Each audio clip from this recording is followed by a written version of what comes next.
Hey everyone, I'm Rebecca Lynch, and today I'm going to be doing a presentation on Chapter 26 from our textbook about getting an instructional design position. And this chapter has 19 lessons in it that we need to learn. So let's go ahead and get started.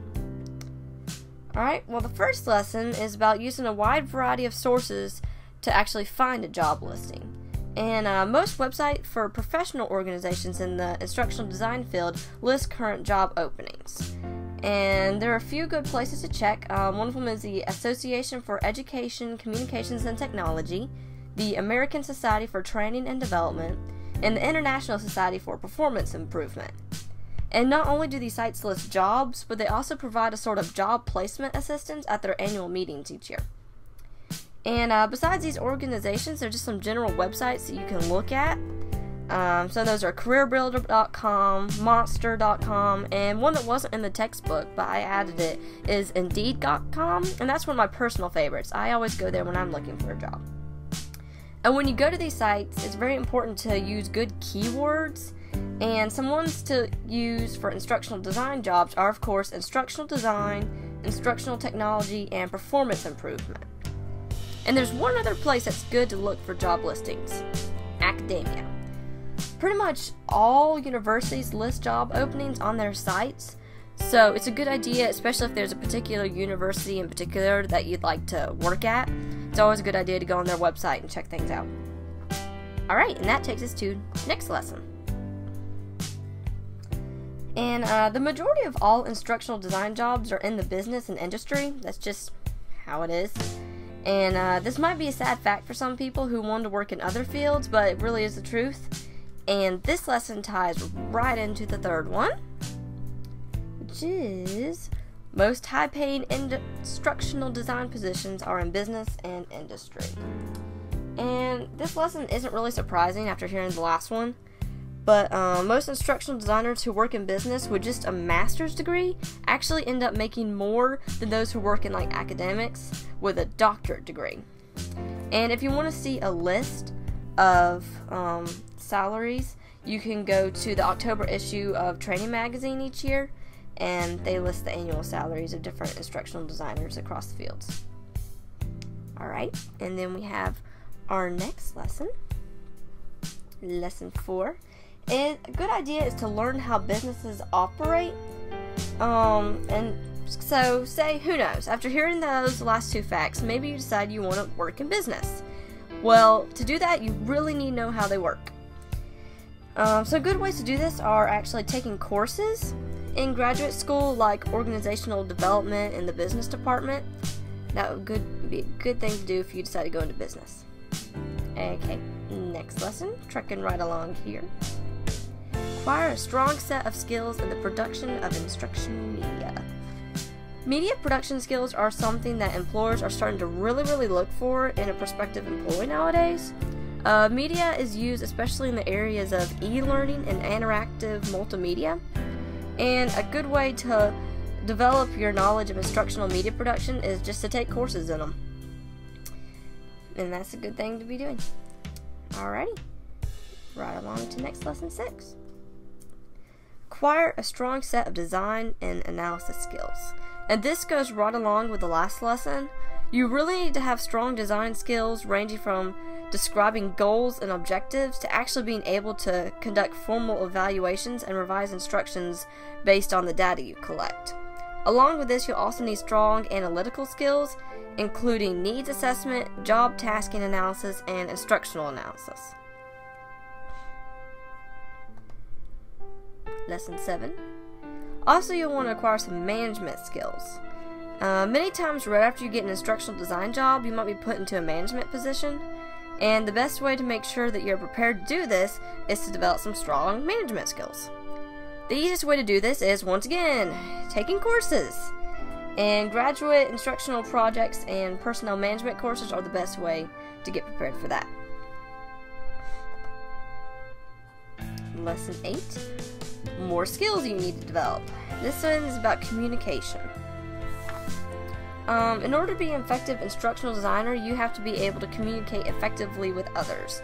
You need both strong written communication, oral communication, and even listening skills. to be a good instructional designer. After all, most of the time you'll be working for a client, so you have to be able to give them your ideas and also understand what they're trying to tell you so that everything works together smoothly. Lesson 9. Don't be discouraged if you don't get the first job you apply for. I've yet to actually hear of a person who's gotten the very, very first job they applied for right off the bat. Generally, you have to apply to multiple places before you get a job, so just be prepared for it. Don't sit around and dwell on the rejection, just move ahead and apply to another job. Which takes us to lesson 10. Don't be discouraged if you don't get the second job you apply for. Just keep working at it. Don't smash your head into a computer like that guy's doing. And just don't give up. Remember, you've never actually lost until you stop trying. So just keep trying, keep applying. Sooner or later you'll get one. Lesson 11. Become active in professional organizations. This can be crucial to your getting a job, especially if you're struggling to find a job like the guy in the last slide, and you keep getting turned down.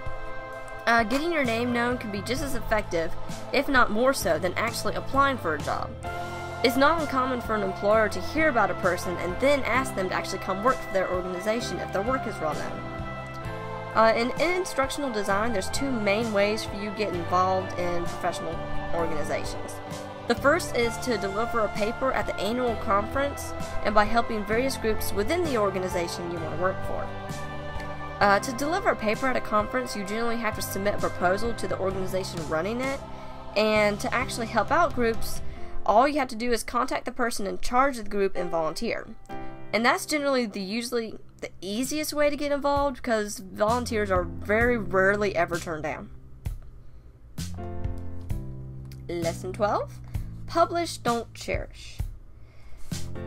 Instead of just keeping your papers you've written for class, why don't you try submitting them to journals for publishing?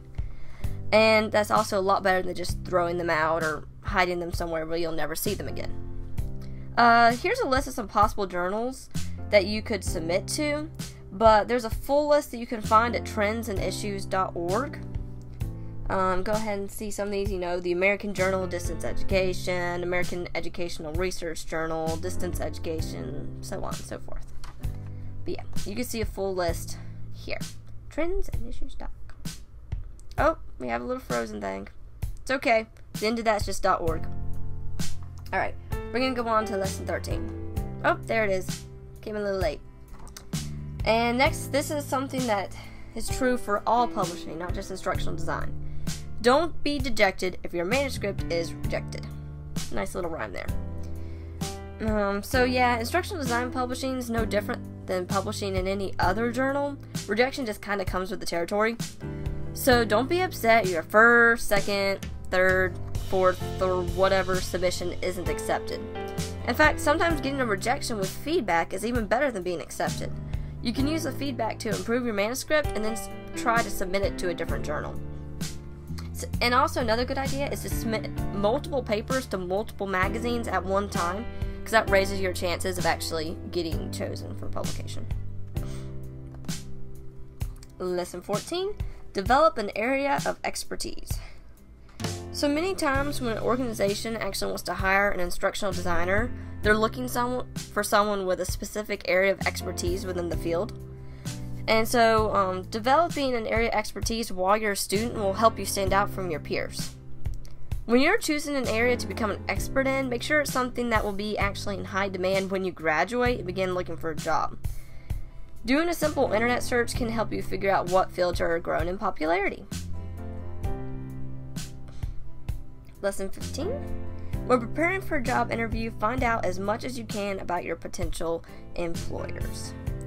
So research not only the company, but also the people you'll be working for directly, or the ones that are in charge of the department you'll be working in. If they've published any papers in the field, make sure you look them up and, scan through them and become familiar with them. Knowing about your employers when you go to an interview will give them a better impression of you. This can greatly increase your chances of being hired. Lesson 16. Keep up with literature in your areas of interest. A good way to keep up to date with the literature in your area of interest is to examine a few recent issues of several journals published about that particular area. Asking one of your professors is a good idea to figure out which these journals might be. You can also do an online search. And once you find some journals that apply to your interests, make sure you keep up to date with them. You know, scan through them regularly as possible, which might only be every few months, but that's okay. Just get to it when you can. And most journals are available online nowadays, which is really convenient, so it's pretty easy to find them online. And if you can't find them, you can always ask a professor to help you find them. Alright, lesson 17. Demonstrate to your professors that you can do good work. In our textbook, this is actually technically lesson 18, but since it was a prerequisite for lesson 17, I just switched them. So, if you demonstrate to your professors that you do good work, then they're more likely to give you references for jobs that will help you find work. Professor references can be really critical to getting your first job right out of college, so make sure that you put your best work forward in class. Always do your best job. And here's lesson 18, which was 17 in the book, which is let your professors know that you're actually looking for a job. So yeah, your professors can't really help you get a job or give you references if they don't know that you're looking for one. It's highly probable that your professors will know job opportunities that you don't know of, so make sure that you let them know that you're looking for a job. They might have some places they can suggest to you. And very last one. Didn't take long at all. Lesson 19. If the job doesn't fit, revise it. Apply for jobs that interest you, even if you don't have the exact qualifications advertised. And to me, this is really important. So, as mentioned earlier, it's helpful to have expertise in a specific field, but sometimes, though, an employer might be looking for someone with a different expertise. Even so, it's often worthwhile to apply anyway. Sometimes an employer is unable to find someone with the exact qualifications they outlined in their job description, so you could have a chance anyway. Also, they might discover that they like your expertise and abilities better and hire you. In general, it's a good rule to go by that if your skills are not too different than the ones the employer is asking for, go ahead and apply. The worst that can happen is that they will say no, but you'll never even get a chance if you don't even try. Now, well, I guess in conclusion, even though all these lessons are specifically talking about getting a job in the field of instructional design, they actually can really be applied to getting a job in any field. It's always great to research the organization before you go to get an interview. It's always good to study in specific courses to get an area of expertise. So I hope you learned something from this presentation, and thank you for listening. Bye!